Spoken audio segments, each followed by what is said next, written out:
Hola chicos, ¿cómo están? Bienvenidos a su última práctica de esta materia. Lo que vamos a hacer hoy es un ensayo de Jomini. ¿Qué significa este ensayo de Jomini? ¿Y qué implicaciones tiene? Bueno, si recuerdan, habíamos visto en la práctica de tratamientos térmicos que uno de los procesos más importantes es el templado. ¿Por qué? Porque endurece mucho al acero y bueno, le da propiedades de mayor resistencia.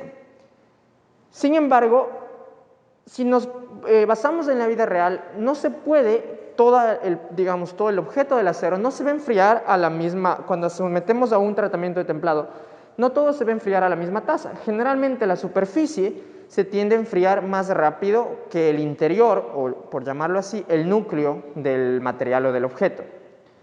Entonces existe un ensayo determinado por la Asociación de Materiales que nos permite saber, dependiendo el tipo de acero, dependiendo su composición, qué tanto se puede endurecer un acero mediante el proceso de templado. Es decir, básicamente se mide la templabilidad de un acero. Es decir, lo que vamos a hacer entonces en este ensayo es, con estas probetas que tenemos aquí, más o menos de 1 pulgada de diámetro y 4 pulgadas de largo, lo que vamos a hacer es ostenizarles, es decir, vamos a calentar estas probetas hasta por encima. Esto es un acero 1018, así que la temperatura de ostenización está por encima de los 900 grados. Vamos a calentarle a más o menos 950 grados. Y vamos a dejarle ahí por unas 2 horas más o menos. Y de ahí vamos a hacer el proceso de templado sometiéndole a un chorro de agua que va a ir enfriando la probeta desde abajo. Ya cuando hagamos el ensayo lo van a ver. Y lo que nos va a permitir saber eso es, a lo largo de esta probeta, cómo va diferenciando la dureza. Y entonces nos va a permitir si este acero, por ejemplo, tiene alta templabilidad o baja templabilidad. ¿Qué significa eso? Si yo a este acero, una vez que lo enfrío, veo que la dureza del extremo que está siendo enfriado más rápido con el extremo que se enfría más lento, ¿tienen una dureza similar o no? Si tienen una dureza similar, entonces el acero tiene alta templabilidad. Y cuando tracemos una curva de templabilidad, vamos a ver que la diferencia del un extremo al otro, pues va a ser muy mínima. En cambio, si el acero tiene baja templabilidad, la diferencia de dureza entre este extremo y el de acá va a ser muy, muy significativa. Es decir, la curva tendrá una pendiente bastante grande. Por lo general, o por default, los aceros que tienen bajo carbono, como por ejemplo el 1018, que tiene un contenido de carbono entre 0,18 y 0,22% de carbono, tienden a tener baja templabilidad. Es decir, la diferencia entre la dureza de este extremo y el de acá va a ser significativa. Y ya lo veremos al final del día, cuando culminemos la práctica, haremos mediciones de dureza y veremos cómo va cambiando la dureza. Bueno chicos, vamos a proceder a colocar las probetas dentro del horno. Idealmente, como les dije, debería estar por encima de la temperatura crítica, es decir, la temperatura de ostenización, la cual, por lo menos para este acero, es sobre los 900 grados, alrededor de 910, 920 grados. Lamentablemente este horno parece que no va a llegar a esa temperatura, se ha estancado alrededor de los 815 grados. Así que bueno, vamos a hacer el ensayo a esta temperatura. No es lo ideal, pero bueno, creo que igual va a servir para por lo menos apreciar los resultados y el efecto que va a tener este choque que se va a producir una vez que saquemos nuestra muestra. La vamos a tener ahí entre 1 hora y media a 2 horas. Vamos a tener nuestras muestras dentro del horno y luego enfriarlas con agua, es decir, causar este proceso de templado no uniforme. Creo que igual nos va a servir para identificar los resultados.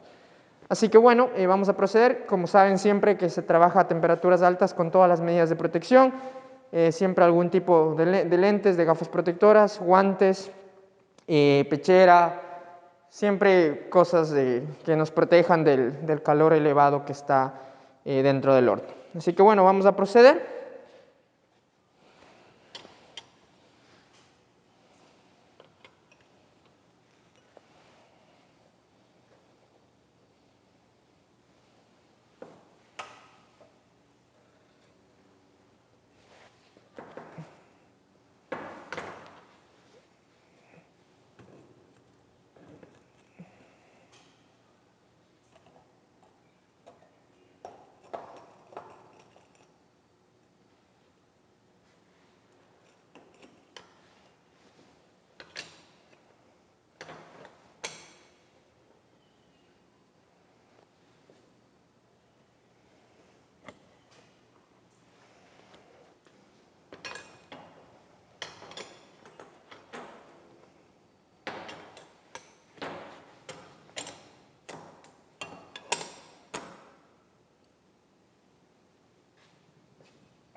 Listo, vamos a colocar solamente 2 muestras porque no caben más en el horno.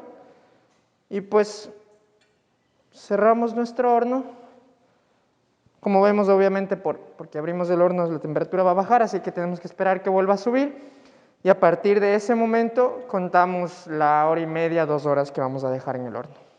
Listo, han transcurrido ya las 2 horas que dejamos en el horno, así que bueno, vamos a proceder a sacar la primera muestra. Y inmediatamente, apenas hayamos sacado la primera muestra, tenemos que colocarla aquí. Esta es la clave del ensayo de Jomini. Esta máquina lo que vamos a hacer es encenderla, abrir la llave de paso y va a empezar a emanar un chorro hacia arriba que va a ir enfriando la muestra desde el final hacia la cabeza, ¿no?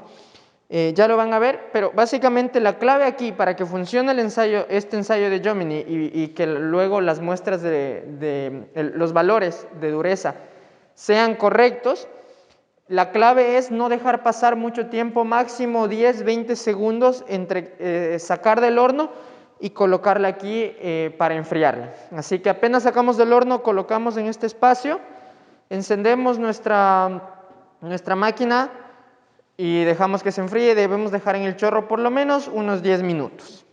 Así que vamos a proceder a sacar nuestra muestra y a colocarla ahí.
Ok, una vez que ya hemos dejado enfriar completamente nuestras muestras, vamos a proceder a hacer un lijado o desbaste. No es el mismo que el metalográfico, que tenemos que dejar una superficie cristalina ni nada.